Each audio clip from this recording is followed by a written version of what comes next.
We come back to a world where 70 to 80% of Americans are worried about the future,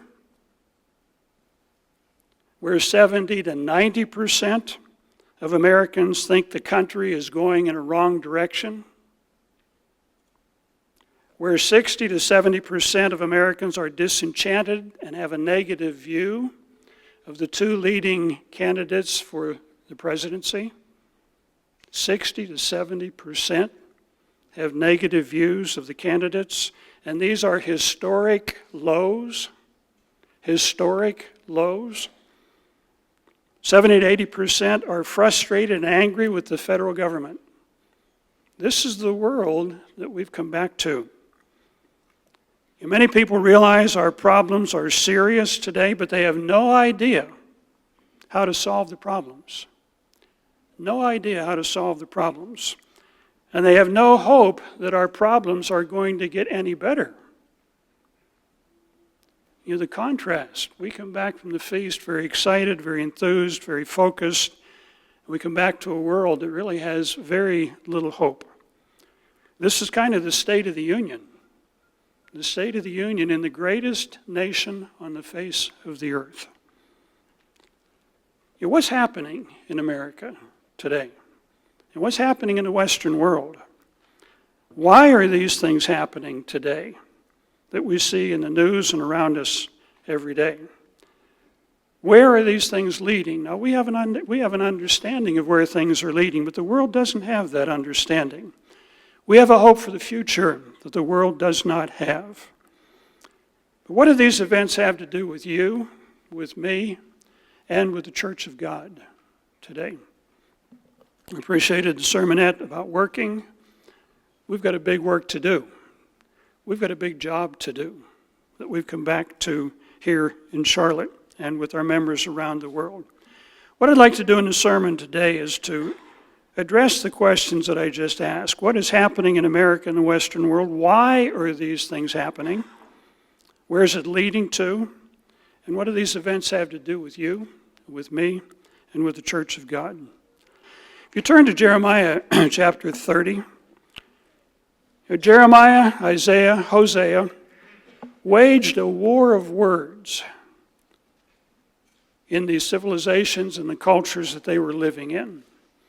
They were pointing out the evils, the causes, the problems, and the hope for the future.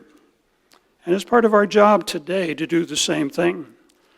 But in Jeremiah 30, and Jeremiah was actually one of a constellation of prophets, about half a dozen prophets in various parts of the Middle East at that time.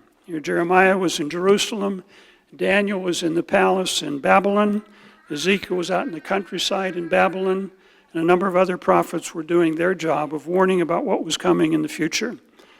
But in Jeremiah 30, verse 7, it says, "Alas, for that day is great," this is the day when Christ returns, "so that none is like it." We are heading into a period of time that is like nothing in history. It's a time of Jacob's trouble. And Jacob had 12 sons. It became 12 tribes of Israel. So it's talking about a time at the end of the age when these tribes of Israel, these nations of Israel, are going to be in trouble. But they'll be saved out of it. You know, it's interesting in reading the prophecies, in all of the prophets for that matter, Isaiah, Jeremiah, Ezekiel, they have a very powerful negative message. Watch out, things are going to get very bad. But they also have a very positive message. You know, Isaiah is called a messianic prophet because he has so many prophecies about the coming kingdom of God. So all the prophets are not negative, and all their prophecies are not negative. There are many very powerful, positive prophecies. Because the time of Jacob's trouble is coming, but he shall be saved out of it. Down in verse 12. "So for thus saith the Lord, your affliction is incurable." You know, many people are right today when they realize we don't see the solutions to our problems. They recognize that, and the people running for office don't have solutions. "Your affliction is incurable, your wound is severe. There's no one to plead your cause, that you may be bound up. You have no healing medicines, for all your lovers have forgotten you." You know, we're seeing this with the Philippines today, where the president came in and We have dumped a lot of money, we provided a lot of protection, and now he's playing footsies with the Chinese because they've got money. They've got money. And they're the bigger kid on the block than the Philippines are. So they've got to play up to that. Your lovers have forgotten you, they do not seek you. For I've wounded you with the wound of an enemy, with the chastisement of a cruel one. For the multitude of your iniquities, this is why our troubles are coming, because your sins have increased. Why do you cry out about your affliction? Your sorrow is incurable, because of the multitude of your iniquities. What many people don't realize today, but I think we understand in the church, these prophecies are dual. These prophecies are dual. They applied to ancient Israel in the ancient world, but they are also going to apply and are applying today to the modern Israelite nations. I think it's very interesting that God has given his church an understanding of the identity of the modern Israelite nations that the world does not have. The world does not have that, so they don't understand these prophecies. I remember hearing a sermon on the internet some time ago where the guy was preaching. He says, somebody asked me, where is America in Bible prophecy? And he said, I don't know. He said, I don't know. But this was a sermon on prophecy.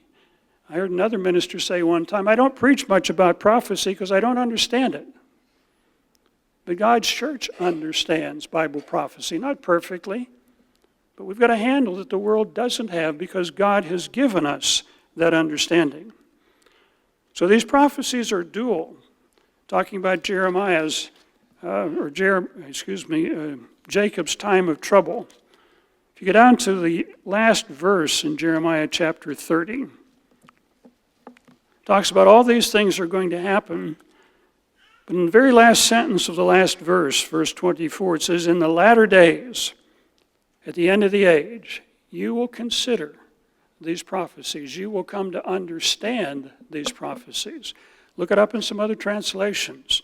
So at the end of the age, these prophecies are going to make sense. These prophecies are going to make sense as we approach the end of the age about the descendants of Jacob being in deep trouble, having an incurable wound that they're going to have to be saved out of by Jesus Christ. Whenever we understand the identity of the Israelite nations, these prophecies begin to explain what is happening in America and in the Western world today. So I'd like to focus for just a little bit here at the beginning. What has happened in America in the last couple hundred years? What is happening today in America and in the Western world today? I think when we look back historically, we begin to see a picture that sometimes we don't see when we look at the very immediate picture. Mr. Armstrong used to talk about world events, and he said people that look at the world right now, it just doesn't make a whole lot of sense until you put it in a bigger picture. Until you put it in a bigger picture. When you look historically, what has happened to America from the founding up until now, it creates a very interesting picture. I came across a book recently entitled The Snapping of the American Mind. The Snapping of the American Mind. It's written by David Kupelian. He wrote the book, The Marketing of Evil. He's an immigrant to this country. Actually, his parents were. They came from Turkey. He's an Armenian. His dad got out of Turkey about the same time that Mr. Pardian's parents put him on a boat and sent him out to get away from what they called the Armenian Holocaust, the massacres in Turkey. Because Turkey was trying to purge itself of these people that were not Muslims at that time. It's going to be interesting to see what Turkey does in the coming weeks and months. But he's talking about the snapping of the American mind. He's a journalist. He's the managing editor and vice president of WorldNet Daily. It's an online news service.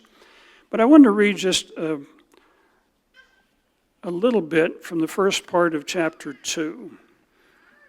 He must be about my age and Mr. Weston's age, maybe a little bit younger That's not ancient history.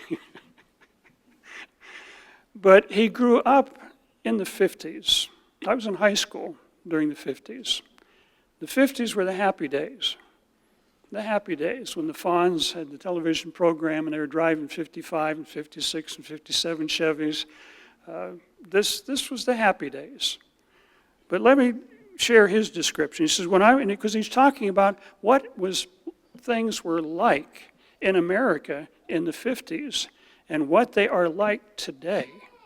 For those of you that are younger, the last 5, 10 years, well, things are about the same. Things are moving in the same direction. But when you look back a little bit further, it's an incredible contrast. He says, when I was a child in the 1950s in suburban Washington, it was a relatively innocent time. It was a relatively innocent time. President Kennedy had not been assassinated. The great middle class was secure and prosperous for the most part. The nation was united, fundamentally decent, and altruistic. In other words, we were very generous. Divorce and family breakdown was rare compared to today. I barely even knew what abortion was. You just didn't hear about it. He said America was strong and flourishing, and its culture was unapologetically Judeo-Christian. We didn't apologize for our belief system. We didn't apologize because everybody went to church, even though it was on Sunday. Almost everybody did. I grew up in a small town in Ohio. We had about 4 or 5 churches.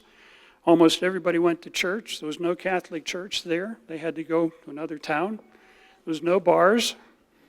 The movie theater was open on Saturday afternoon, the only time. It was a very peaceful time. We could ride our bike to school, walk home from school. Nothing ever happened. I shoplifted some bubble gum one time in a store. I got home, and my mom said, "Where is it?" What do you mean, where is it? Where's what? The gum that you stole from the store. Well, how do you know? The lady called me. She knew who you were. This was the world that we lived in then. And it was the same thing for him. But then he says, but since the 1960s, we have begun living in a very different world. In television in the 1950s, we watched Leave It to Beaver. We watched I Love Lucy. We watched some other very Father Knows Best. Today, Father doesn't know best at all. But these were the things we watched. It was a very peaceful time. He mentions that America was the greatest, freest nation on the planet, and the world knew it. The world knew it, and everybody wanted to come here. But that's not the world we're living in today. We had an invasion in the 1960s. The Beatles from Britain, along with a bunch of other outfits with their long hair and flamboyant clothes. The music at first wasn't so bad. You could dance to it, and it was kind of cute.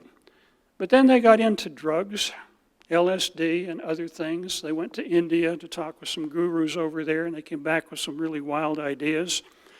They began promoting free love, just abandon any type of guidelines.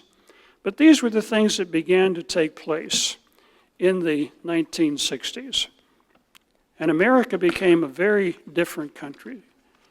Divorce skyrocketed. It just, with no-fault divorce, families began to disintegrate.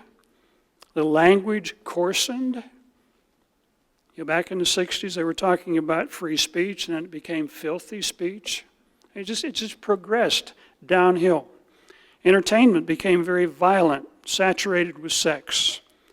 The Supreme Court, and get this, and Capellian brings this out in his book, the Supreme Court outlawed prayer in school, but approved abortion, where we started killing babies. They outlawed prayer, but they made abortion legal. These were some of the things that were taking place in the 1960s, 1970s. Liberals today claim this acceptance and equality of everything is progress and a change for the better. And yet 70 to 80% of our nation feel that the nation is moving in the wrong direction. And these things are not only taking place here, they're taking place in England, they're taking place in Western Europe, they're a little bit further ahead than we are, but they're taking place down in Australia, New Zealand, South Africa. These changes are moving in that wrong direction. We don't believe in looking at the Bible anymore for guidelines, and yet you're familiar with the scriptures. Leviticus 18, verse 22. Leviticus 18:22 says, homosexuality is an abomination, and yet today it's being promoted. It's being promoted as a normal alternative lifestyle. This is the world we're living in. I came across a survey recently. It said it was 33% of Americans. 33% of Americans say that they could live with a homosexual or a lesbian being president. They could live with a homosexual or a lesbian being president. But I think only 7% said that they could live with an evangelical being president. Only 7% could live with an evangelical Christian being president, and yet 33%. Put numbers to that. We've got about 330 million people living in this country. Over 100 million people could live with a homosexual or a lesbian being president. That would have never happened 30, 40 years ago. It would have never happened in colonial America. It just wouldn't have. But this is the world we're living in today. Numerous observers have commented and warned about over the last 25 years that we're witnessing, and this is the world we're witnessing today, the destruction of America. The destruction of America, the disintegration of the West, and the demise of the greatest civilization the world has ever seen. And we're living in that period of time. We're living in that period of time. We're living in prophetic times, historic times. We're approaching the end of the age. And yet when you look around our nation today, we seem to be fiddling while America is burning. Fiddling while America is burning. We're focused on our cell phones, our iPads, the social messages that we send back and forth. And yet our civilization is going down the tubes. Just to illustrate very quickly, a couple of books that have come out. It's interesting when you put some dates on these books. This one written by Carl Henry, who was an evangelical theologian. The Twilight of a Great Civilization. The Twilight of a Great Civilization. He wrote it in 1988. 1988, almost 20 years ago. But he saw some things that we'll talk about in just a little bit. Pat Buchanan, he ran for president a couple of times, was an advisor to 3 presidents, wrote a book in 2002 entitled The Death of the West. The Death of the West. He was saying, about 14 years ago, the American civilization is going down the tubes. It's going down the tubes. Another book I don't have here, but it's entitled When Nations Die. We've talked about this a number of times. America on the Brink, 10 Warning Signs of a Culture in Crisis. And he's saying America has all 10 warning signs that we're heading down the wrong path. Now, many people realize this, but they don't know what the hope is. We've got a message that's very powerful that we can share with people what that hope is. What's interesting I have found was looking over some of these books, these are people that are trying to figure out what's wrong, why is it wrong, what is happening to us today. The Beatles, as I mentioned, didn't seem so bad. They just had long hair, probably flea-bitten and some other things, but they were kids, mop-headed kids from Liverpool that played some rock and roll music. Again, that wasn't too bad when it started, but it got off into some really weird stuff. John Lennon wrote a song, Imagine. Talking about a utopia, imagine where there's no religion. No religion. Because in his mind, religion was part of the problem. He says, we're actually more popular, the Beatles, than Jesus Christ. This is where these guys were coming from. They were on a totally different planet. But in Henry's book, the subtitle of the book, The Twilight of a Great Civilization, the subtitle is The Drift Towards Neo-Paganism. The Drift Towards Neo-Paganism. And he basically begins to connect the dots of what's been happening in the country and why these things are happening. And he blames educational reformers in late 1800s, early 1900s, John Dewey being one of those. John Dewey was an atheist and a humanist. He did not believe in God. He believed there were no absolutes, there were no right and wrong. He believed that truth changes. It's not permanent, it changes. And he said there's no purpose in life. Now, the reason John Dewey is important, he went to Columbia University, and he was involved with the School of Education for training teachers for America.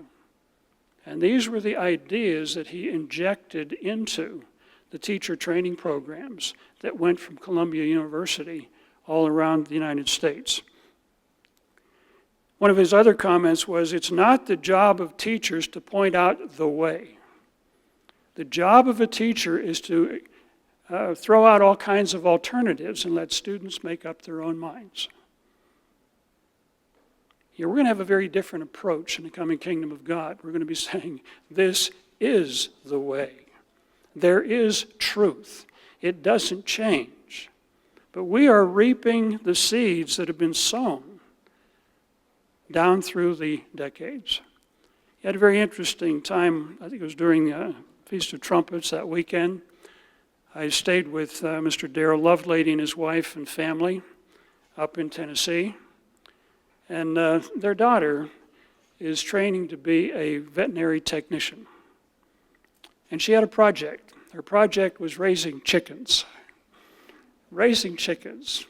And they'd made a little chicken coop that was a little bit bigger than this podium up here, but it was on wheels, and they could move it around the backyard so that the chickens wouldn't wear the grass out in one particular place.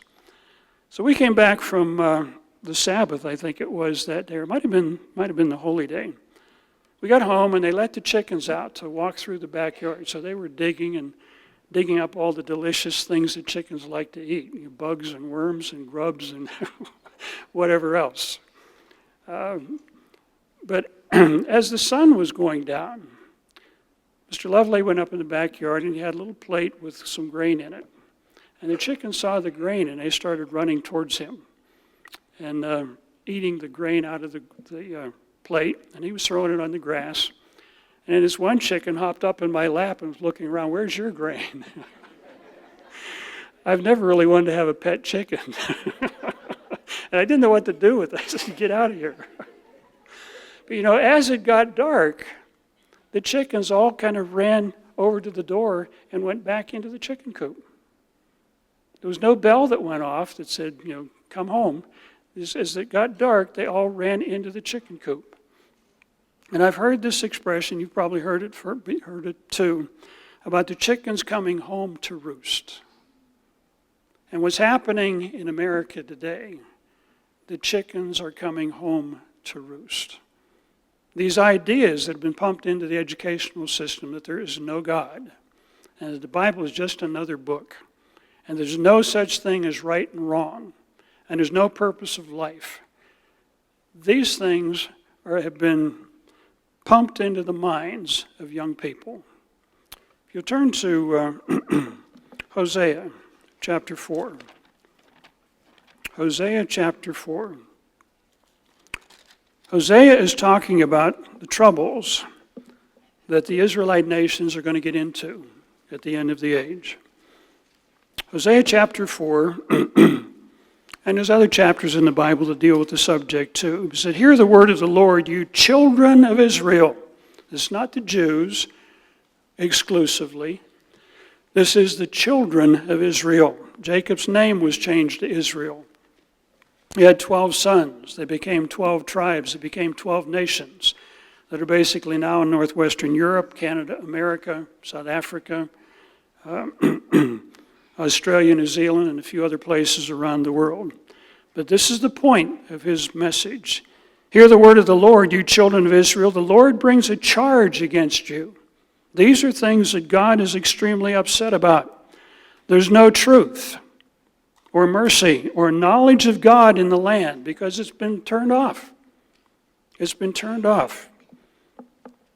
Our Supreme Court said you can't pray in school anymore.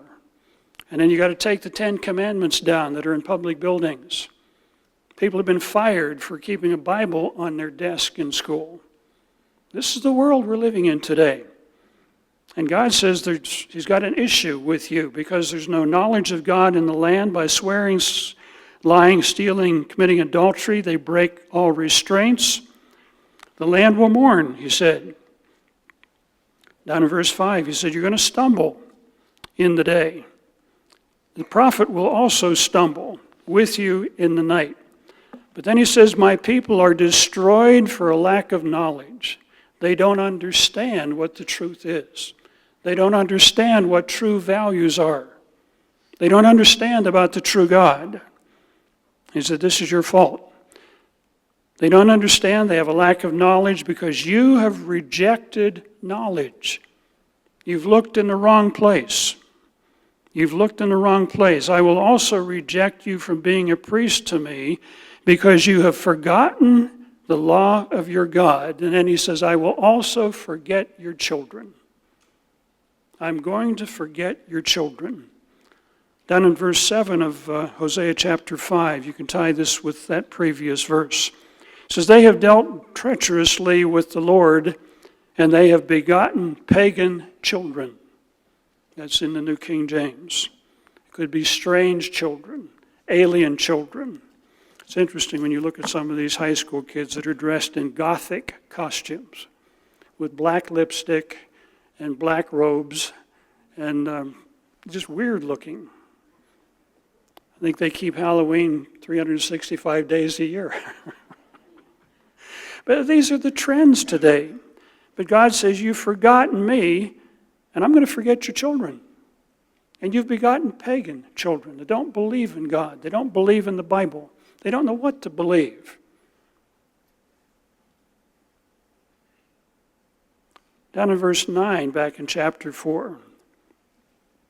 Let's start in verse 7. The more they increased, the more they sinned against me. I will change their glory into shame.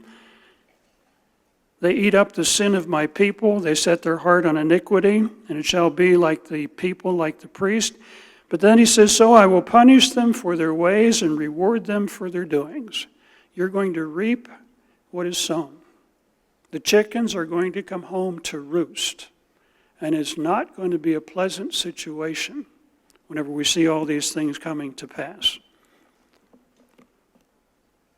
So this is what is happening in our country today.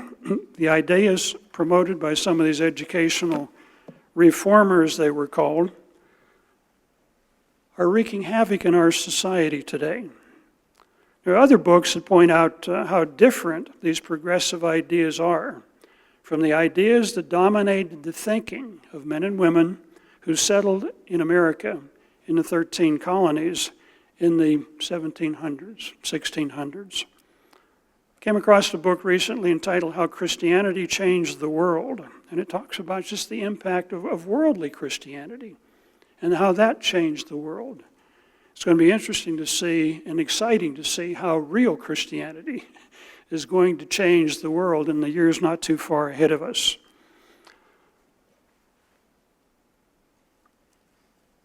I wanted to comment just a little bit about the ideas that permeated the 13 colonies about 200 years ago and how much different that is from today. New England was settled by Puritans coming from England. We spent about 9 years living in New England. We lived about 10 miles inland from Plymouth Rock, a little town called Bridgewater, which was the first inland settlement of the Pilgrims. We tend to think of the Puritan or the people in the Mayflower as kind of, well, they were the Flopsome and Jetsome that fled England, went to Holland, and eventually got over here.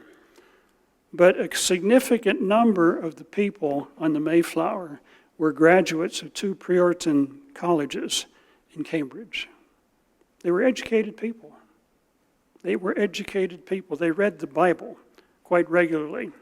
The Pilgrims arrived in Massachusetts in 1620, but they established Harvard University in 1636, only 16 years later.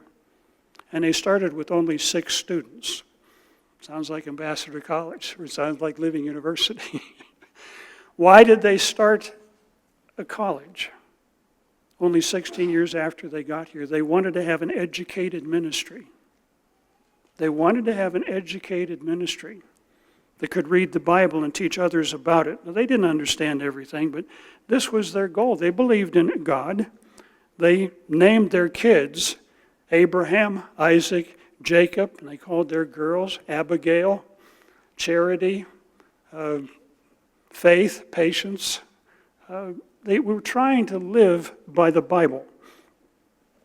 They wanted an educated ministry, and the students at Harvard were called the sons of the prophets. That's what the men that were trained by Samuel and Elijah were referred to in the Bible. They were pulling these terms out of the Bible, trying to follow them. About 90% of the colleges in America before the Civil War, so this would be in 1860, were started by churches. They were started by churches. The point I wanted to make here is that the Bible, as they understood it, permeated our society during those years. And many of the leaders in America were graduates of these colleges that were started by churches. Came across another book that is very interesting just to look through. It's entitled God and America's Leaders. God and America's Leaders. And it has quotes about God, about the Bible, about Christianity from America's leaders down through about 200 years. And just to sample some of these things, what were the people like? What were the men like that graduated from these schools that were started by churches? George Washington, who was not an overly religious man. In fact, he was a Mason, and some people think he's a terrible guy because he was a Mason. My uncle was a Mason. He was not a terrible guy. I think many people join the Masons because it's a social thing to do, and that's what business people do, and it's good for business that way. He was a Mason, but George Washington also made the statement. He said, it is impossible to rightly govern without God and the Bible. I can't picture that coming from the mouths of some of our recent leaders. But this is where Washington was coming from. In 1777, the Continental Congress approved the purchase of 20,000 Bibles. This was during the Revolutionary War, because the Bible, they said, was such an important book. We need to spend federal money to buy Bibles. John Adams, second president of the United States, he said, I have examined all religions, and the Bible is the best book in the world. This was the second president of the United States. Thomas Jefferson, third president. Now, he had his own issues. But he understood certain concepts. He said, studying the Bible makes better citizens, better fathers, and better husbands. That's not what we're hearing today. We're hearing today that the Bible is outdated. We don't need it. It's dangerous. It's just another book. John Quincy Adams, the sixth president of the United States, so we're talking early 1800s. He said, I read 4 to 5 chapters of the Bible every morning. How many of you read 4 to 5 chapters every morning? Not that many. But when you read 4 to 5 chapters every morning, that's going to affect how you think. You're going to pick up a sense of what's right and what's wrong. But the point I want to make is this is what America was like about 200 years ago. The most influential school book in America during the 1800s were what were called McGuffey readers. McGuffey readers. They were books basically of the first, second, third, fourth, and fifth, and sixth grade. They were written by William McGuffey. He was actually a graduate of Washington Jefferson College, where I went to college. But nobody said much about him. He was a Presbyterian minister. The reason he wrote the books was he wanted to incorporate and inculcate biblical principles in the minds of young people. They were trying to mold the minds of children, a young nation. In the 1860s, a guy by the name of Alexis de Tocqueville came to America. He was a young French diplomat. He was a historian. He came here to study prisons in America. But he was impressed by what he saw. I just wanted to read this quote. He says, "I sought for the greatness of America's genius." Now, he's a European coming over to America with a little bit of jealousy. But he was trying to figure out, what do these Yanks do? What do they know that we don't know? Why are they becoming a powerful nation? He said, "I sought for the greatness and the genius of America in her commodious harbors, the beautiful harbors that they have that not other nations don't have quite as many, in her ample rivers. The Mississippi, Missouri, Ohio system drains the whole central part of America, the richest farmlands in the world. It just happened to be here that God prepared." He said it was not there. That was not the source of their greatness. "I looked in her fertile fields, boundless forests. It was not there. In her rich mines and the vast world commerce, it was not there. In her democratic Congress and its matchless Constitution, it was not there." He said, "It was not until I went into the churches of America and heard her pulpits aflame with righteousness that I understand the secret of her genius and power." And one of the things we need to understand when we read these quotes from de Tocqueville, he said, "It was not till I saw the pulpits aflame with righteousness." They didn't understand the full truth, but they were trying to teach people, don't lie, don't steal, don't covet, don't commit adultery, those types of things. He said, "America is great because America is good. But if America ever ceases to be good, it's not going to be great."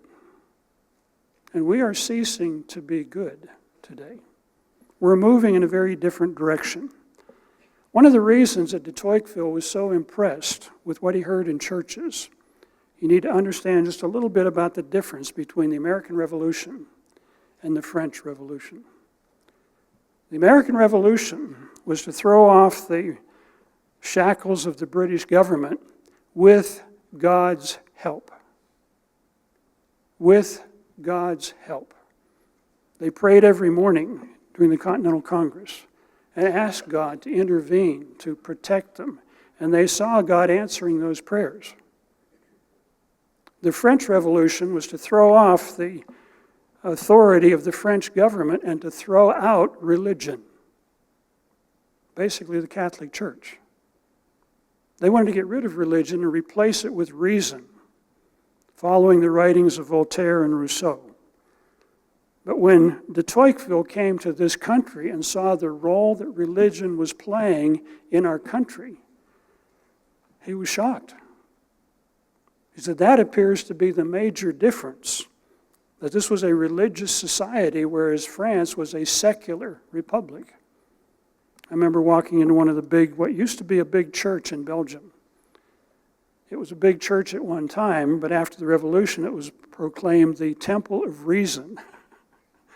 The Temple of Reason. They'd thrown off religion.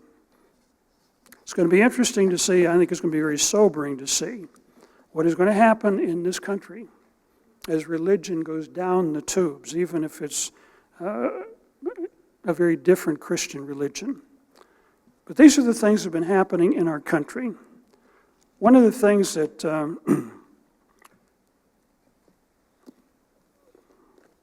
David Coppelian brings out, he brings it out in his book, but also Patrick Buchanan brings it out in The Demise of the West, or The Decline of the West. There were a couple of other things that happened.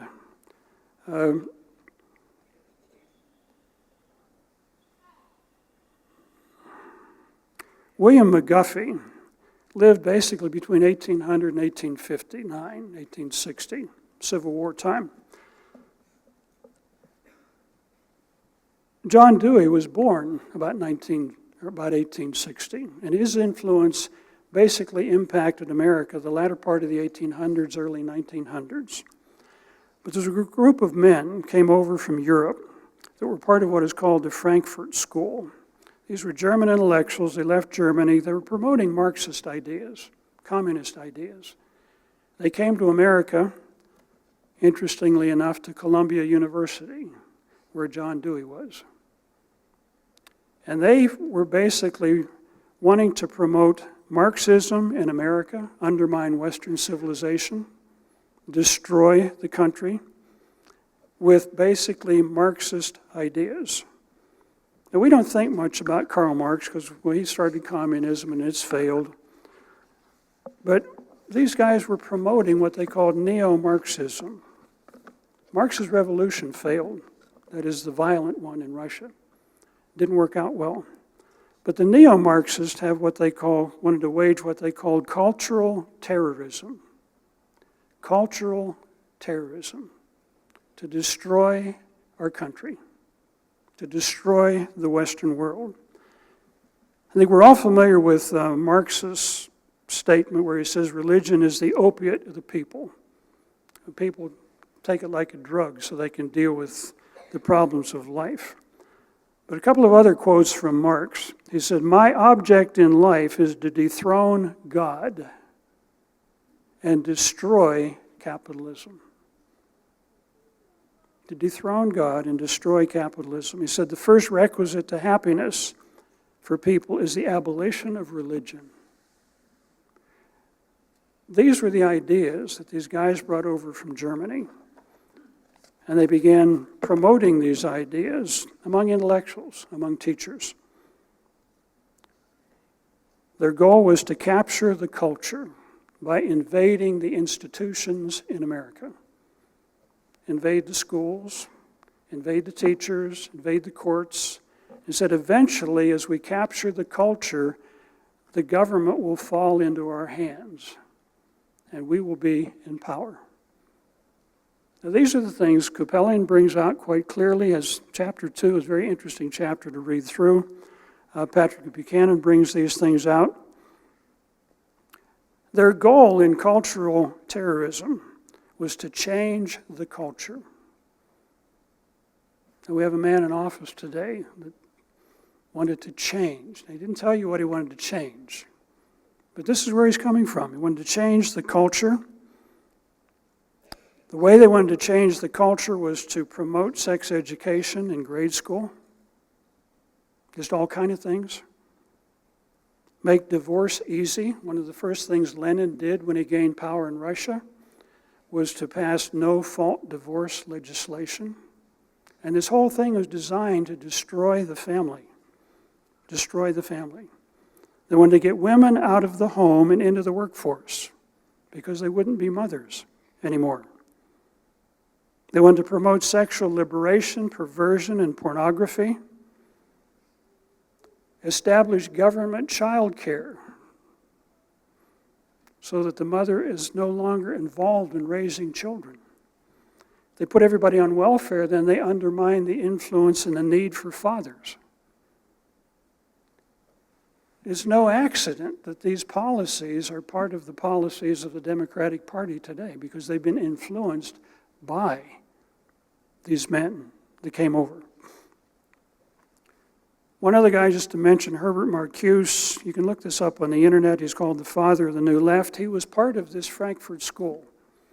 And he was the guy that came up with or fostered the idea, make love, not war, that the hippies picked up on and began promoting in the 60s and the 70s.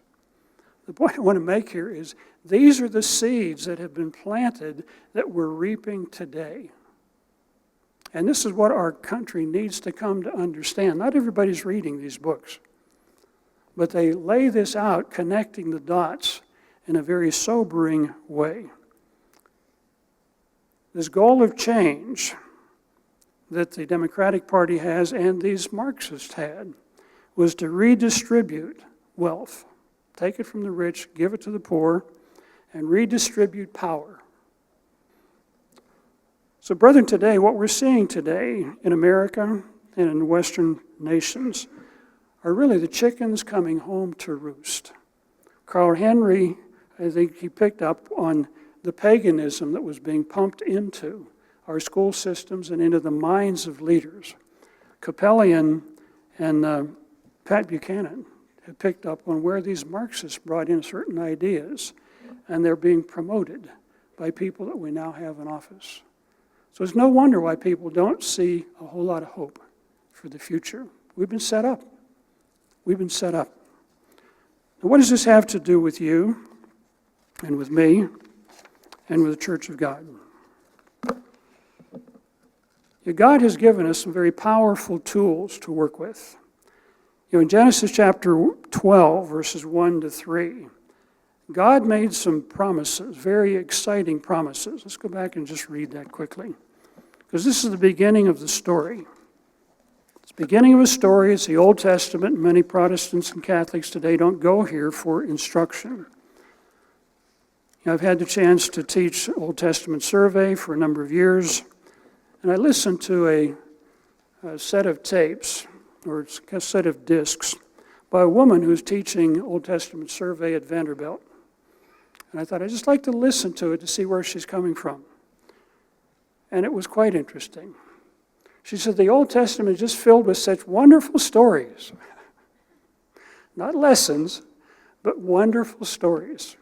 And she goes into the stories, and then at the very end she said, I'm sorry we're at the end of the class and I haven't had time to tell you all the rest of the stories. But she never mentioned one lesson. Never mentioned anything about the identity of Israel or the promises to Abraham. But in Genesis chapter 12, Abraham was told, verse 1, get out of your country, from your family, from your father's house, to the land I'm going to show you, and I will make you a great nation and bless you. I'll make your name great, and you shall be a blessing, basically, to the entire world. And you shall be a blessing. I will bless those who bless you. That's a promise. I'll bless those that bless you, and I will curse him who curses you. And in all the families of the earth, they'll be blessed through you. And then you can go through the rest of the book of Genesis, how these promises were expanded to include gates and of their enemies. Just incredible blessings. But the condition, these are all conditional blessings or conditional promises. And the condition was, if you obey me, I'm going to bless you. If you obey me, I'm going to bless you. Go to Deuteronomy chapter 4. Now, this is just before the Israelites went into the promised land. Moses is talking with the descendants of those that, the children basically, of those that came out of Egypt and died in the wilderness. So he's reviewing the covenant with these children of Israel before they go into the promised land. Very powerful, informative chapter. Verse 1, he says, listen, O Israel, to the statutes and judgments which I give you to observe. Now, why were they given? People today are being told that the laws of God are a burden.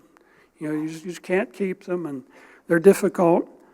But he says, I'm giving you these laws that you may live, that your life will go better, that you may live and go in and possess the land which the Lord God, your fathers, is giving to you.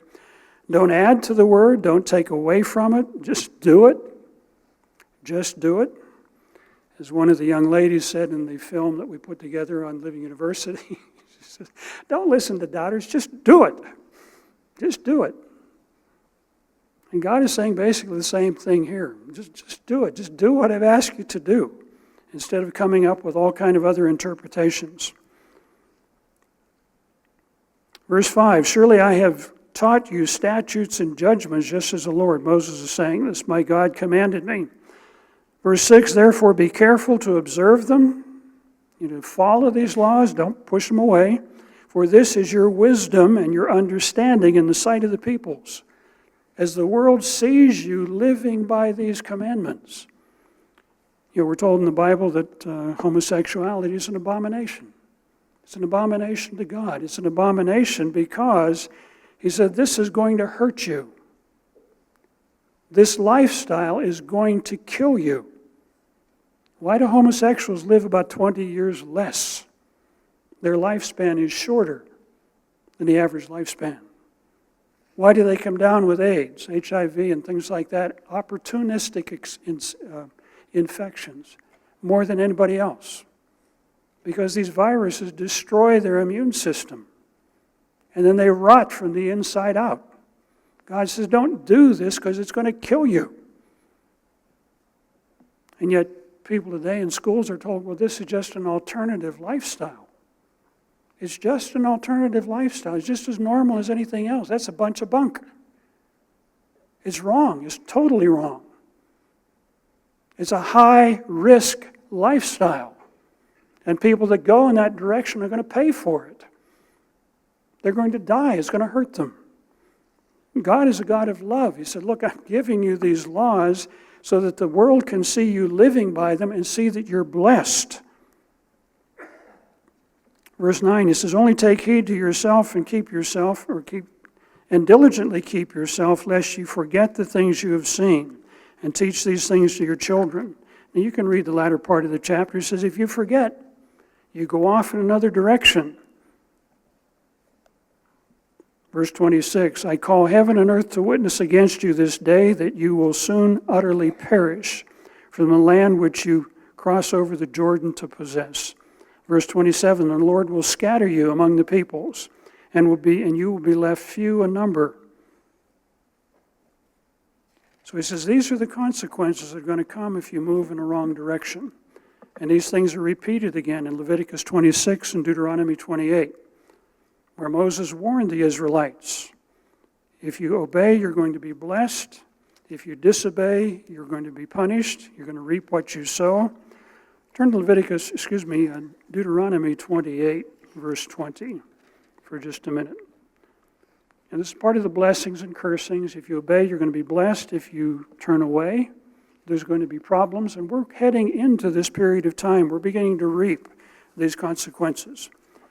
But in Deuteronomy 28, verse 20, it says, the Lord will send on you cursing and confusion. That is, if you disobey God.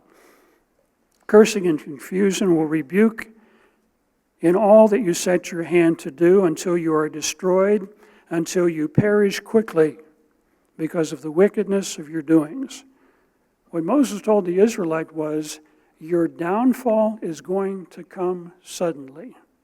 You're going to quickly perish. And this is mentioned about a half a dozen times in Isaiah, Jeremiah, and Hosea. It talks about the buckling of a wall that begins to buckle and all of a sudden, it just explodes and everything breaks apart. He said, your downfall is going to come suddenly. And people are going to be surprised. Why is God doing this to us? You know, we're a Christian nation, supposedly. A lot of our people go to church. There was a Barna study came out recently. It said about 75% of Americans claim to be Christians. But about 48% of Americans don't practice their religion. They're post-Christian. They're post-Christian.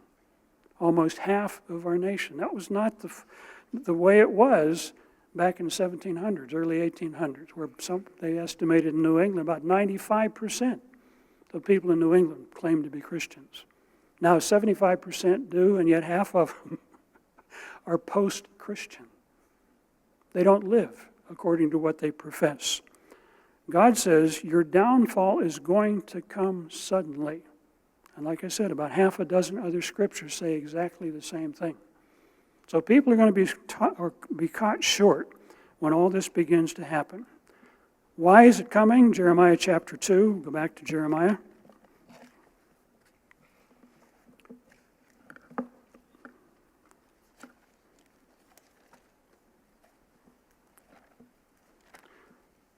Jeremiah 2 is kind of a summary chapter.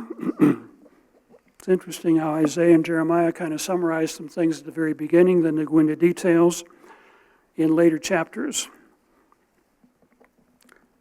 Notice in verse 4 of chapter 2, it says, hear the word of the Lord, O house of Israel. And the house of Israel had made up of 12 tribes, and all the families of the house of Israel, house of Jacob, house of Israel. This includes the Jews, but it also includes 11 other tribes. What injustice have your fathers found in me? Look, I gave you blessings, I gave you a country, I've given you my laws. What's the problem? What's the problem? What injustice have you found in me that they have gone far from me and have followed other gods and become idolaters? Down in verse 9, which sounds somewhat like Hosea, therefore I will yet bring charges against you. This is the issues that I have with you. Verse 11, has a nation changed its gods, which are not gods? Other heathen nations haven't changed their gods, but you have. But my people have changed my glory, or their glory, talking about God. They've turned away from me. Verse 13, my people have committed two evils. They've forsaken me, turned their back on God, the fountain of living waters, and they've hewn themselves cisterns, or broken cisterns, that can hold no water. When we were in Jordan for about a month over there, we were at an archaeological dig up north of Amman. And it was an area where there was a lot of granite, or basalt, I think it was. So some volcanic activity was there, the basalt hardened, and you had these basalt rocks. So they were actually digging, somehow they were cutting rocks out of the big chunks of basalt, and they were making long rocks about 3 feet long that were about 6 inches thick and maybe 12 inches wide. And they were cantilevering these things to actually make roofs on their houses. Now you have these rocks cantilevered together, and then an earthquake came along. Everything fell down. It was like stickle stackers without the stickles. And with a little shaking, everything came apart. But where they cut the basalt out of the big rocks, left a big hole. So they made cisterns out of that. They collected rainwater there. God's talking about making cisterns that don't hold any water. He's talking about the idolatry and turning to other gods. Talks about you're going to be punished as a result of that, but notice in verse 17, have you not brought these things on yourself, these consequences, in that you have forsaken the Lord your God when he led you in the way, led you out of Egypt? Down in verse 19, your own wickedness will correct you and your backslidings will rebuke you.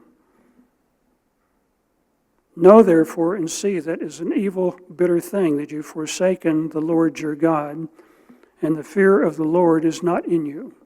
You know, we don't fear God today.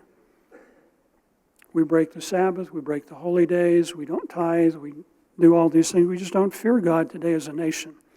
And yet 200 years ago, there was a fear. There was a fear. They understood certain things that we have forgotten today. There was an author by the name of Nathaniel Hawthorne, wrote a novel entitled The Scarlet Letter. Now, Hawthorne lived in the early 1800s during this Puritan influence. And the story was a woman got pregnant, and you learn in the story that the man that got her pregnant was the minister. But her punishment was to wear a scarlet letter, a big A, on her dress. They told everybody she was an adulteress. She never ratted on the guy, and he never admitted the mistake. But this was also talking about the hypocrisy of that time. But that was the punishment in that society for a woman that committed adultery. You had to publicly acknowledge. Can you picture what would happen in Hollywood if we did the same thing today? People might be wearing A's all over their suits because they were serial adulterers. They might be wearing big F's, fornicators. And the press would probably come up with a monthly award, a PM award, the Pervert of the Month award, as various people come out of the closet. This is sad, really. If we try to do something like happened in Nathaniel Hawthorne's novel, The American Civil Liberties Union would go nuts. They would be filing lawsuits all over the place. The Supreme Court justices would go nuts. They wouldn't stand for something like that today. But in colonial America, there was an appreciation of values that we've totally lost today. Because we don't believe in God seriously today. Again, what does this have to do with us? Ezekiel chapter 3, Ezekiel 33. We've got a mission. We've been given a commission to deliver a warning whenever we see things happening in our society that are going to destroy our society today. Ezekiel chapter 3, Ezekiel is told by God, verse 1, Son of man, eat what you find. In other words, eat this scroll, and go speak to the house of Israel, not just to the Jews, but the whole house of Israel. Verse 4, Son of man, go to the house of Israel and speak with my words to them. Verse 17, Son of man, I've made you a watchman to the house of Israel. Therefore hear a word from my mouth and give warning to these people from me. And you can read the rest of the chapter here in Ezekiel 3 and Ezekiel 33. It says, if you see things coming, and you don't warn, and people die, their blood is going to be on your shoulders. But if you see things coming, and you warn people, and they repent, they change, they leave this world, come out of this world, you're going to save yourself and you're going to save those people. You know, as we see what's happening in our country today and in the Western world today, we've got a job to warn these people. You know, we know who modern Israel is today. Billy Graham doesn't. Some of these other religious leaders don't. They will not hear. It's going to take something more, a rod of iron. God shaking the world to actually get their attention. It's going to take our peoples going into some sort of captivity. Things are not going to get good, they're going to get worse. But we know who Israel is. We know where the Israelites are today. We know the prophecies about them, that they're going to be punished. They're going to have to change if they want to escape from some of these things. So we can explain who we are to the people, why we've been blessed, why those blessings are going to be taken away. We can also explain how we've been deceived. You know, Satan is the god of this world who has deceived this world. But as some of these authors are bringing out, they're explaining why and how we've been deceived. You know, we've been deceived by religious leaders who began promoting Christmas and Easter and Sunday worship and things like that. And Jeremiah talks about that. Jeremiah 23, verse 13, is these false preachers, these false leaders who've led you off in the wrong direction. But Isaiah mentions in Isaiah 3:12, he says, your leaders, and he's talking about political leaders there, intellectual leaders. Your leaders have caused you to err. They've pointed you down a wrong direction. They said there's no God, there's no purpose in life.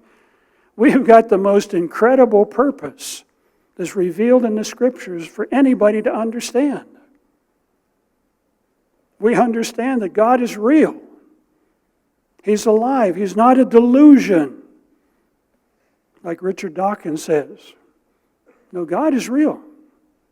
He does take a hand in history when He decides to do that. He will elevate nations and He will bring nations down according to His plan and purpose. Nations that turn away from Him, there are going to be very serious consequences. So we have a powerful message to deliver. How we've been deceived, how we've been misguided. We've got a job to do. Turn to Revelation 3, and we're just about done. Revelation chapter 3, verses 7 to 11. It's talking about the Philadelphia era of the Church of God. Verse 8, it says, I know your works. We heard a sermonette about works. We've got a job to do coming back from the feast. I know your works. See, I've set before you an open door. We've got radio, television, the internet, and a bunch of other things today that the apostles did not have, that no one can shut. Now, the Europeans are going to try and shut off the internet. It's going to be interesting to see what happens there. For you have a little strength, which is basically us today. You kept my word, you not denied my name. Verse 10, because you have kept my command to persevere, you've continued doing the job I've given you to do. I will keep you from the hour of trial which will come upon the whole world to test those who dwell upon the earth. It's talking about protection during the tribulation. This is what's there for people that are willing to do the work that we have to do today. And if you have that option, don't play games with that. Because there are a lot of people, I think, going to find out as this begins to happen, wow, I wish I would have done this, or I wish I'd have done that. It's going to be too late by that time. Because you've kept my command to persevere, I will also keep you from the hour of trial, which is going to come upon the whole world. Behold, I come quickly. And as these trials and tribulations are going to come quickly and catch people by surprise, behold, I come quickly, hold fast to what you have, that no one takes your crown. We've got to become overcomers. Revelation 11, verses 15 through 18. Mentions that the last trump, Jesus Christ, is going to return. And the kingdoms of this world are going to become the kingdoms of our Lord and Christ, and He's going to reign forever on this earth. But the latter part of verse 18, it mentions the nations were angry, your wrath has come, the time of the dead, that they should be judged, that you should reward your servants, the prophets, and the saints, and those who fear His name, and great, and shall destroy those who destroy the earth. Christ is coming back to reward His servants, the prophets and the saints. You know, the prophets in the Old Testament were active from roughly about 800 BC to about 400 BC, about 400 years. They were active during the demise of Israel and Judah.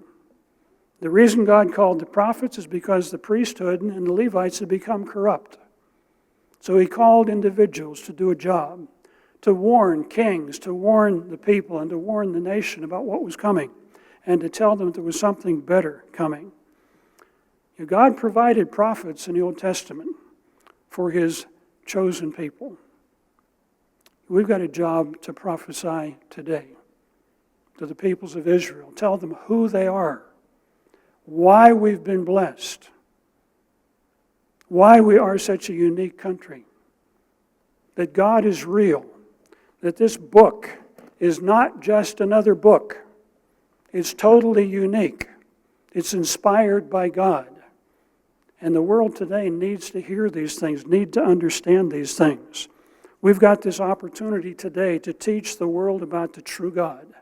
He's alive, He's well, He's not asleep, He's not sitting in a rocking chair or a recliner watching world events. He's guiding world events. This book contains prophecies that have revealed the future about what is happening today, why it's happening, and what's ahead. It's a very sobering future for the Israelite nations and for the world, but it's also a very exciting future when we understand that the kingdom of God is coming and Christ is coming back to set that up. Brethren, with this understanding of who Israel is, what the truth is, let's put our hearts in the work and do the job that has been given to us with all of our might. You know, Ecclesiastes 9:10 says, whatever your hand finds to do, do it with all your might. Now, let's use the time that we have to recapture true values and prepare to restore a knowledge of God, a knowledge of right religion, a knowledge of right government, and a knowledge of right education, so that the peoples of this world can live a better life, and that we can receive the rewards that Christ is bringing when He comes back, if we've done our job. So, brethren, let's focus on the year coming ahead. We've got a big challenge to do to reach people today who doubt God, who doubt the Bible, who think the Bible is just another book, who have been told there's no purpose in life, and people who are just not interested in religion anymore. We've got a job to do. Let's work together to make these things happen and to be instruments in God's hands.